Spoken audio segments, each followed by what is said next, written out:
Assalamualaikum warahmatullahi wabarakatuh. Selamat pagi teman-teman. Pada kesempatan ini, kami dari kelompok 3 akan mempresentasikan materi mengenai standar audit 300 dan standar audit 510 yang membahas tentang perencanaan audit serta audit awal atas saldo awal. Materi ini disusun oleh Binjol Sartikasari sebagai pemateri pertama, Sri Wahyuni sebagai pemateri kedua, dan saya sendiri, Dia Indah Puspita sebagai moderator.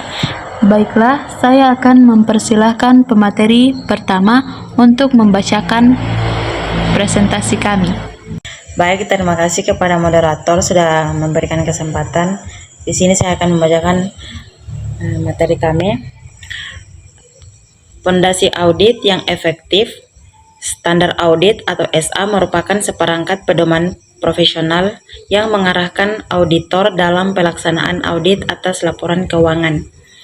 Kepatuhan terhadap standar ini menjamin kualitas dan keandalan opini audit.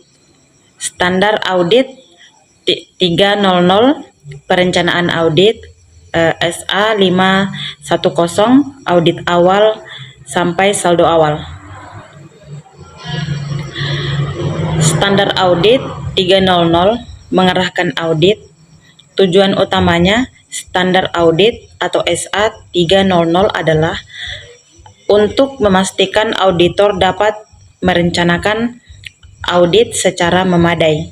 Perencanaan yang baik adalah kunci untuk melaksanakan audit dengan efektivitas, efisiensi, dan fokus pada risiko audit yang paling signifikan.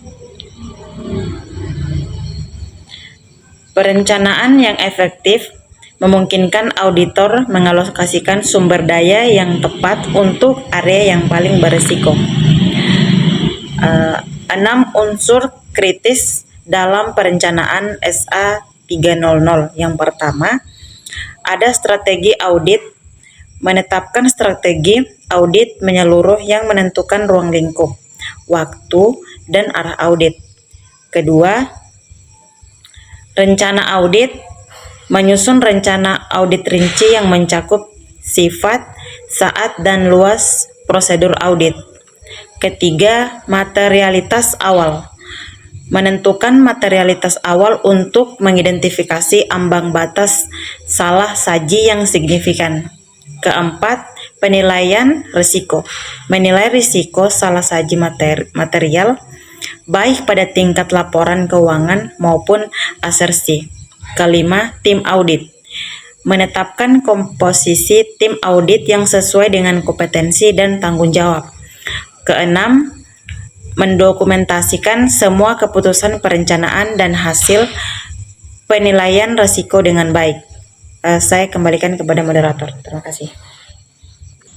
Baik, terima kasih kepada pemateri pertama. Kemudian saya akan mempersilahkan pemateri kedua untuk membacakan materi selanjutnya. Baik, saya pemateri kedua akan melanjutkan pemaparan materi dari pemateri pertama, yaitu keunggulan perencanaan strategis. Pengimplementasian standar audit 300 secara cermat memberikan manfaat nyata bagi proses audit secara keseluruhan. Yang pertama yaitu efisien dan terarah. Memastikan setiap langkah audit memiliki tujuan dan meminimalkan pekerjaan yang tidak perlu. Kemudian yang kedua yaitu fokus dan resiko. Mengalokasikan sumber daya lebih banyak pada area laporan keuangan yang dinilai berisiko tinggi. Dan yang ketiga yaitu koordinasi tim, meningkatkan komunikasi dan pembagian tugas yang jelas di antara anggota tim audit. Selanjutnya yaitu standar audit 510, verifikasi saldo awal. Standar audit 510 berlaku ketika laporan keuangan periode berjalan diaudit untuk pertama kalinya. Tujuannya adalah untuk mendapatkan bukti yang cukup dan tepat mengenai saldo awal. Sasaran utama standar audit 510: memastikan saldo awal tidak mengandung salah saji material yang dapat mempengaruhi periode berjalan. Kemudian yang kedua, memastikan saldo awal telah diterapkan secara konsisten dalam kebijakan akuntansi. Dan yang ketiga atau yang terakhir yaitu memastikan informasi pembanding disajikan dengan benar. Selanjutnya yaitu ada komponen ruang lingkup SA atau standar audit 510.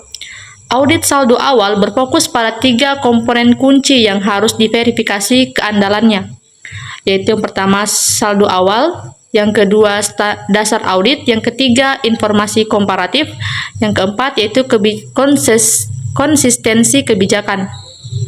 Ketiga elemen ini sangat penting karena saldo akhir periode sebelumnya menjadi fondasi untuk laporan keuangan periode saat ini. Kemudian selanjutnya yaitu ada tanggung jawab auditor dalam standar audit 510.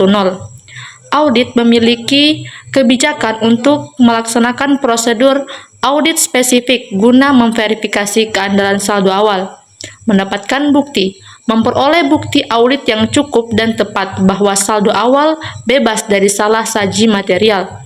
Yang kedua yaitu perbaikan kesalahan, memastikan bahwa setiap kesalahan yang terdeteksi di periode sebelumnya telah disesuaikan dan diperbaiki secara tepat.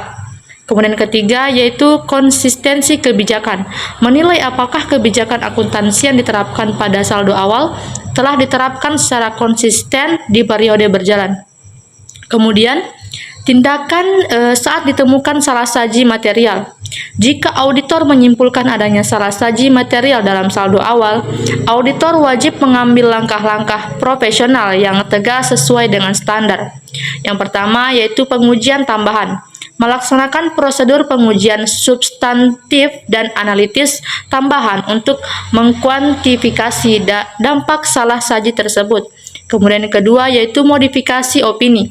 Jika salah saji tidak dapat dikoreksi, auditor harus mengubah opini audit, misalnya mengeluarkan opini wajar dengan pengecualian.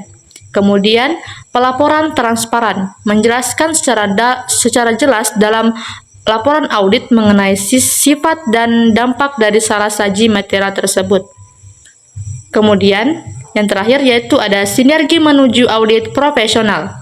Standar audit 300 dan standar audit 510 adalah 2 standar yang saling melengkapi. Keduanya esensial untuk memastikan bahwa audit dilaksanakan secara sistematis dan berbasis bukti yang kuat. Yaitu standar audit 300 memastikan arah dan strategi audit yang jelas dari awal. SA 510 menjamin keandalan titik awal laporan keuangan dan hasil akhirnya yaitu opini audit yang andal, efisien, dan profesional. Saya serahkan kepada moderator. Baiklah, itulah tadi pemaparan materi dari pemateri 2. Selanjutnya saya akan membacakan kesimpulannya. Standar audit atau SA 300 dan Standar Audit 510 memiliki peran penting dalam menjamin kualitas audit laporan keuangan. Standar Audit 300 menekankan perencanaan audit yang matang melalui strategi, rencana, dan penilaian risiko agar audit berjalan efisien dan terfokus pada area berisiko tinggi. Sementara itu, Standar Audit 510 berfokus pada pemeriksaan saldo awal untuk memastikan tidak ada salah saji material, konsistensi kebijakan akuntansi, serta keandalan informasi pembanding. Penerapan kedua standar ini secara bersamaan menciptakan audit yang sistematis, transparan, dan menghasilkan opini yang profesional serta dapat dipercaya. Baik, mungkin itu saja yang dapat kami jelaskan kepada teman-teman dan dosen pengampu. Saya berterima kasih atas kesempatan yang telah diberikan kepada kelompok kami dan saya meminta maaf jika ada kesalahan kata atau kekeliruan kata. Saya akhiri dengan wabillahi taufiq wal hidayah. Wassalamualaikum warahmatullahi wabarakatuh.